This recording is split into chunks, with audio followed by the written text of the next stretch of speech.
ये विश्वास होना चाहिए। और अवंती ब्राह्मण भी ये कह रहे हैं कि भाई पहले बहुत सारे लोग करे थे, मैं भी चला जाऊंगा, मेरे को पूरा विश्वास है। एताम स आस्थाय परात्मनिष्ठाम, कि भगवान में पूरी तरह से अपनी निष्ठा लगाकर मैं भी चला जाऊंगा। अध्यासितम पूर्वतमैर महद भी, और पहले भी बहुत सारे जो महात्मा है, महत भी जो महात्मा है, शुद्ध भक्त हैं, पहले भी वो भी जा चुके हैं, उन्होंने भी संस्तुति किया। और वो कह रहे हैं कि अहम तरिष्यामि दुरंत पारम, कि मैं भी ये जो भव सागर है, मैं भी इसको पार कर जाऊंगा। तमो मुकुंद अंघ्रि निषेव एव, अपने मन को भगवान में निवेशित करके। तो जब हम भक्ति में जुड़ेंगे, जब हम अपने मन को भगवान में निवेशित करेंगे, तो राजा कुलशेखर मुकुंद माला स्तोत्र 12-13 में बड़ी महत्वपूर्ण बात बोल रहे हैं। वो बोल रहे हैं कि भव जलधिम अगाधम दुस्तरम निस्तरेयम कथम अहम इति चेतो मा स्म गह कातरत्वम सरसीज दृशि देवे तारकी भक्तिर एका नरक भीधि निषन्ना तारयिष्यति अवश्यम। अवश्य वो उद्धार करेंगे नरक भीधि, जिन्होंने नरकासुर का वध किया, अवश्य वो उद्धार करेंगे। तो राजा कुलशेखर हैं, वो अपने मन से बात कर रहे हैं, अपने मन को कह रहे हैं कि हे मन, प्लीज़ तुम विचलित मत हो जाओ, प्लीज़ विचलित मत हो जाओ। तुम ये मत सोचो कि ये दुरंत पार है, ये इनसरमाउंटेबल ओशन है, मैं इसको अलंघ्य है, इसको मैं कैसे इसको मैं पार कर जाऊंगा, मैं तो बीच में फंस जाऊंगा, कोई आशा की कारण नहीं है। हे मन, प्लीज़ तुम ऐसे बिल्कुल मत सोचो, ऐसी बात बिल्कुल भी नहीं है।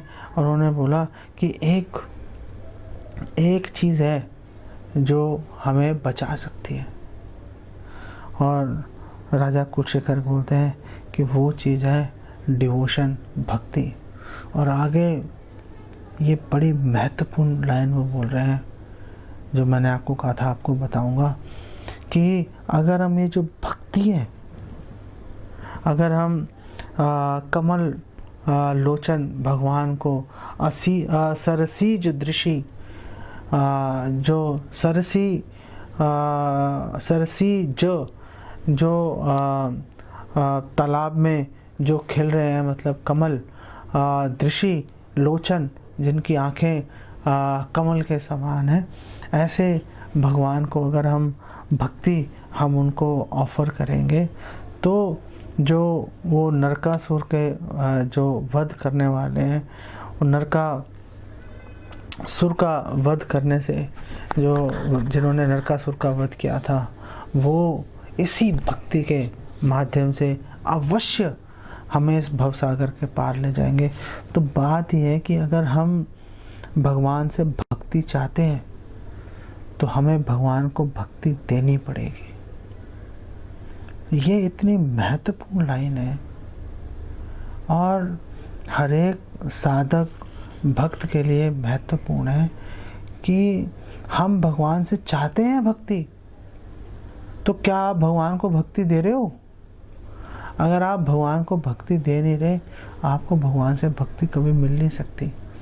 अगर भगवान से वास्तव में अगर आप भक्ति चाहते हो, तो पहले भक्ति आपको भगवान को अपने हृदय की थाली में रख के आपको भगवान को पहले वो भक्ति अर्पित करनी पड़ेगी। जब आप भगवान को वो भक्ति अर्पित करोगे, भगवान उसको स्वीकार करेंगे, वही भगवान आपको वापस दे देंगे। प्रसादे सर्व दुखा नाम हानि रसोपजायते। वही जो भक्ति आपने भगवान को अर्पित की, भगवान ने स्वीकार कर ली, वो प्रसाद बन जाएगा भगवान का, और उसके माध्यम से हमें हमारे हृदय में भगवान संबंधित सारी जो ज्ञान है वो रिवील हो जाएगा, प्रकाशित हो जाएगा। फिर हमें इस बात की चिंता नहीं लगी कि हम वापस भगवत धाम कैसे जाएंगे। आगे आगे राजा कुलशेखर बोल रहे हैं, लेकिन ऐसा कौन कर सकता है। ऐसा करने के लिए वो आगे बोल रहे हैं, ऐसा करने के लिए एक बहुत महत्वपूर्ण आपको कदम उठाना पड़ेगा। और वो क्या कदम उठाना पड़ेगा? राजा कुलशेखर बोल रहे हैं, तृष्णा तोय मदन पवन उद्धूत मोह उर्मी माले दारावर्ते तनय सहज ग्राह संघाकुले च संसाराख्ये महती जलधौ मज्जताम नस्त्रिधामम पादाम्बुजे वरद भवतो भक्ति नावम प्रयच्छ। और वो बोल रहे हैं कि एक जो साधक है, जो इच्छा रख रहा है कि भगवान मुझे भक्ति प्रदान करेंगे, उसको पहले सोचना पड़ेगा और ये भगवान से प्रार्थना करनी पड़ेगी उसको, प्रयच्छ, कि मुझे दे दो। क्यों दे दो? क्या खासियत है आप में? आखिर क्या ज़रूरत है आपको? तो एक भक्त बोलेगा कि हे भगवान, तीनों लोकों के स्वामी, मैं इस संसार के अंदर डूब रहा हूँ। पहली बात, एक भक्त इस संसार में सुखपूर्वक रहने की जो इच्छा है उसको पूर्णतः उसका त्याग कर देता है। और वो ये जो संसार कैसा है, ये संसार भौतिक तृष्णा की इसमें लहरें उठ रही हैं, और वो जो लहरें हैं, जब इसमें काम वासना रूपी हवा जब प्रवेश करती है तो और ये लहरें और भी ऊंची हो जाती हैं, और फिर इसके अंदर भंवर बनना शुरू हो जाता है। वो भंवर क्या चीज़ है? वो भंवर है परिवार रूपी, पति पत्नी रूपी भंवर इसके अंदर बनना शुरू हो जाता है। और हमारे भाई बहन परिजनों पुत्रों रूपी जो है इसके अंदर कई तरह की बड़ी बड़ी मछलियाँ, शार्क्स और अन्य विशाल जंतु जो हैं, जो समुद्र में रहते हैं, वो हमें घेर लेते हैं। तो हे सभी वरद, हे वरों को देने वाले, आप प्लीज़ मुझे आपके चरण रूपी कमल रूपी जो चरण है, उस रूप में जो आपकी भक्ति रूपी जो नाव है, आप मुझे उसमें शरण दे दो।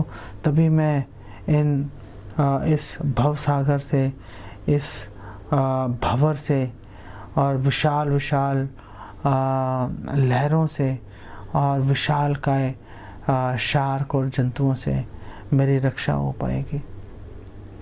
ये बोलेंगे और भक्ति भगवान को हम ऑफर करेंगे तो उसके प्रतिकार के रूप में भगवान भक्ति देते हैं। लेकिन